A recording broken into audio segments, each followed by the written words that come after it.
O Rica Perrone falou sobre Abel Ferreira e sobre a relação do palmeirense com o técnico. Enfim, vocês vão se identificar muito com esse vídeo aqui. Vamos dar uma olhada aí. As coisas mudaram, né, nos últimos jogos. Em poucos jogos mudou muita coisa. Vamos dar uma olhada nos comentários dele, depois a gente comenta em cima. Bora. Veja você. O Palmeiras vem num Campeonato Paulista ali meio turbulento, joga mais ou menos, e tá, mas o resultado vem aparecendo. O Palmeiras foi pra final do campeonato e acaba perdendo num jogo, cara, o jogo de ida totalmente aleatório. O Corinthians achou um gol, o Palmeiras podia ter achado, enfim, um jogo horroroso.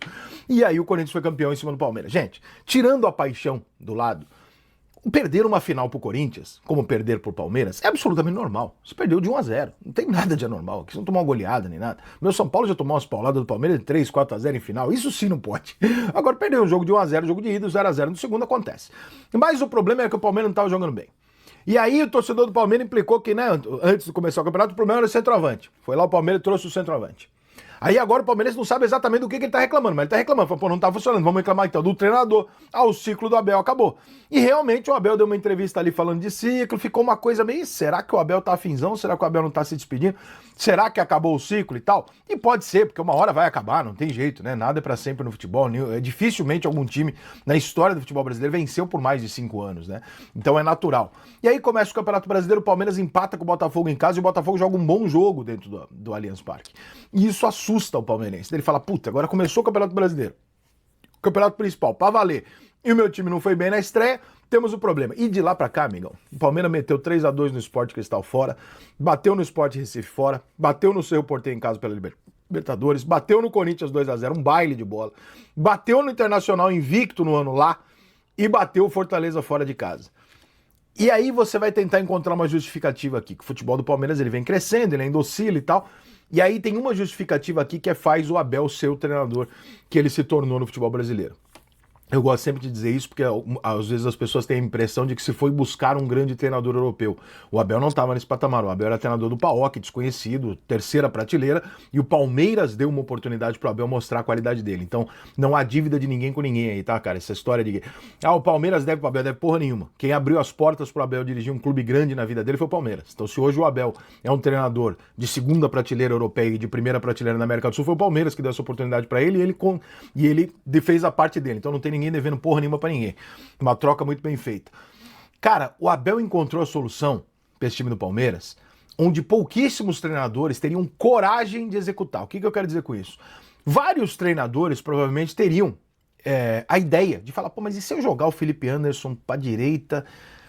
Pô, vários treinadores poderiam ter essa ideia. O Abel não entende mais de futebol do que os outros e tal, não é isso. Todos eles entendem pra caceta. Só que, cara, você ter o culhão e o controle do grupo ao ponto de chegar e falar, vai fazer o que eu tô falando pra fazer isso. 90% dos clubes, irmão, ia ter aquela torcida de nariz no vestiário. Pô, tu vai botar na direita. Os outros jogadores, esse cara tá maluco, tá inventando e tal. O Abel foi lá, botou. O jogador fez exatamente o que ele mandou, porque é confiança. Você confia num treinador que já mostrou o resultado. E o Palmeiras se acertou. Ele ajeitou a engrenagem dele com uma pecinha. Improvável, uma peça improvável, porque o Felipe Anderson foi contratado para ser ponta esquerda. Veio jogar na direita atrás do Estevão. Então, com uma mexida muito improvável, ele tornou resultados que não eram prováveis no começo do ano em muito prováveis e reais. O Palmeiras vem de 6 vitórias consecutivas, né? E não são 6 vitórias à toa, são vitórias, como eu falei, tem 2 jogos de Libertadores, tem vitória contra o Internacional lá, tem vitória contra o Corinthians, tem vitória contra o Fortaleza fora de casa, não é joguinho. São 6 vitórias contundentes do Palmeiras, que você tem através de uma mexida. Não é, claro que não é isso que faz o Palmeiras ganhar ou perder apenas, tem toda uma engrenagem, todo um trabalho, etc. Mas o ponto de virada é essa alteração. Essa alteração é a mudança principal na forma de jogar e no time principal do Palmeiras. Você pode olhar qualquer outra, troca esse aqui, bota o Facundo ali, bota aqui. A mudança-chave é o Felipe Anderson na direita. E aí você tem que olhar e falar, não, realmente tem que tirar o chapéu pro cara, porque o cara tem a ideia de fazer e o culhão de fazer, e o respeito dos jogadores para que isso seja feito. Agora o Palmeiras se encontra na seguinte situação.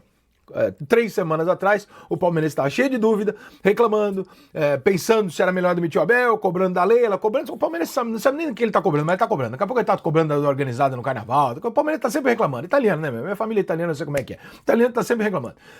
Mas em 3 semanas, uma mudança de pecinha. E olha onde é que o Palmeiras foi parar.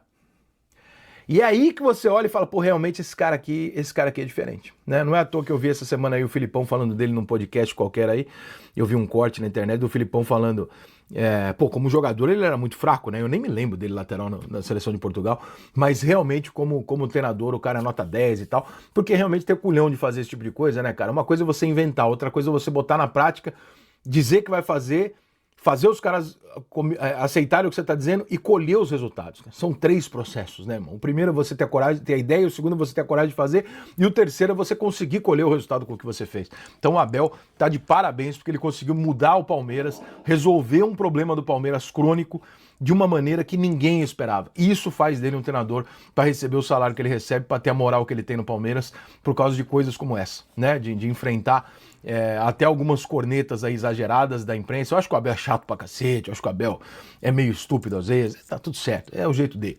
Mas como treinador, as coisas que ele escolhe, a maneira que ele faz, esse é mais um ponto, se não for um dos maiores pontos. Palmeiras nesse momento aqui, se a gente fosse seguir aquela classificação planejada que eu faço todo ano, o Palmeiras seria ainda mais líder do Campeonato Brasileiro. Por quê? Porque o Palmeiras não tinha que ter a pontuação que ele tem, porque dentre os jogos do Palmeiras tem um clássico, e tem 2 jogos fora onde você não tinha a vitória na sua perspectiva. Então o Palmeiras tem pra lá de 5, 6 pontos na frente do que deveria ter. Fora o gol, poderia ter ganho do Botafogo, mas também poderia ter perdido, né? Fazer uma adenda aí às pontuações dele. Primeiro ponto, e já me antecipar, que eu sei que muita gente vai estar falando, pô, não era improvável colocar o Felipe Anderson na direita, porque eu sei que, né, a gente entendia que o Felipe Anderson lá na Lazio funcionava na direita, mas o Abel não usava ele na direita, então era improvável pro esquema do Abel, mas eu acho que muita gente enxergava, né, usar o Felipe Anderson na direita, parecia meio óbvio, mas eu acho que a grande questão, e fazendo esse adendo, eu também já vou me antecipar, a gente vai falar, pô, mas ele colocou só porque o Veiga se machucou, não dá pra saber, porque pode ser que já era uma parada que ele tava pensando, porque quando o Veiga sai, o Felipe Anderson já entra com aquela formação, né? Então, eu duvido muito que o Abel tenha falado assim, ó, entra assim e vendo o que dá. Imagino eu que já tenha sido algo conversado e até treinado. Mas a grande questão é, além do Felipe Anderson na direita, e aí quando o Rica Perrone fala de culhão, e eu acho que eu posso acrescentar nisso, por exemplo, no último jogo, até o pessoal da transmissão destacou, o Felipe Anderson foi receber uma bola, ele tava atrás do Giai, a bola vai no Everton, ele tava atrás do Giai, tipo assim, no campo, o Giai, que é o lateral, tava à frente dele, mais ofensivo. Por quê? Porque ele tem a qualidade na saída de bola. Muitos passes ele achou ali vindo daquele corredor, aquele gol anulado do Vitor Roque, né, contra o Cerro, tem uma jogada pro Richard Rios no último jogo, que ele dá um totozinho por cima, que é vindo desse corredor também. Então tem muita jogada que ele vem desse corredor. Então, além do Felipe Anderson na direita, o lance dele conseguir falar pro cara, ó, você vai muitas vezes ter que jogar como lateral. Um cara com a qualidade do Felipe Anderson, com o drible do Felipe Anderson e com a ofensividade do Felipe Anderson, aceitar jogar muitas vezes como lateral, aí realmente passa por um processo de ter um treinador como o Abel Ferreira. Do cara falar, pô, vou fazer isso aqui que ele tá mandando, porque vai funcionar, porque o cara sabe o que tá fazendo, tá ligado? Então, eu acho que passa muito também por esse processo. Não, como ele colocou, não é improvável exatamente o Felipe Anderson na direita, mas é uma coisa que não vinha acontecendo. E a gente imagina, eu já temia um pouco pro Felipe Anderson ser um Ricardo Goulart. Tudo bem que o Ricardo Goulart teve questão de lesão, mas tipo assim, ser aquele cara de vir com muita esperança, não dar certo, não se adaptar e já meio que vazar, sei lá, às vezes o cara arrumei uma proposta na Arábia, vou lá ganhar dinheiro e encerra a carreira, que ele é novo, né? Enfim, vou lá ganhar dinheiro e tal, não deu certo aqui, vou sair fora. Eu tava meio que temendo por isso, e agora a melhora do Palmeiras passa exatamente pelo Felipe Anderson. Tem muitas outras coisas funcionando também, a defesa melhorou muito, parou de tomar tanto gol, o Everton vive uma temporada bem legal. Pra vocês terem uma noção, talvez um dos mais fracos individualmente nos últimos jogos tenha sido o Estevão, né? Que ainda assim, mesmo às vezes não jogando tão bem, arruma algumas coisas, mas talvez o mais que tenha tido mais dificuldades ultimamente é o Estevão, né? Então o principal jogador hoje, ele tá com mais dificuldades, por quê? Porque os outros também cresceram, então não depende só dele. Então mesmo ele não jogando tão bem, o Palmeiras ainda consegue fazer bons jogos, e aí quando ele sempre arruma uma jogadinha ou outra ali, o próprio gol do Felipe Anderson, do Flávio Lopes vem no passe dele, tudo. Então, inclusive, pode ser que ele se encontre. E vamos falar a verdade, já falei isso aqui. Não que seja bom o Estevão jogar mal, eu nem acho que ele tá jogando mal pra caramba, mas assim, é muito bom não depender dele, porque acabou o Mundial, já não tem mais ele. Então depois a dor de cabeça do Abel é quem que vai entrar ali naquele lugar, e hoje ele tendo o Felipe Anderson ali na direita funcionando, é uma dor de cabeça um pouquinho menor, porque ele já vai ter o Maurício, vai ter o Veiga e acredito até o Paulinho podendo ocupar aquele espaço. Beleza? Mas deixa seu comentário aí, seu like, sua inscrição é muito importante, vou deixar aí o link do canal do Rica Perrone pra vocês se inscreverem por lá também, beleza? Tamo junto.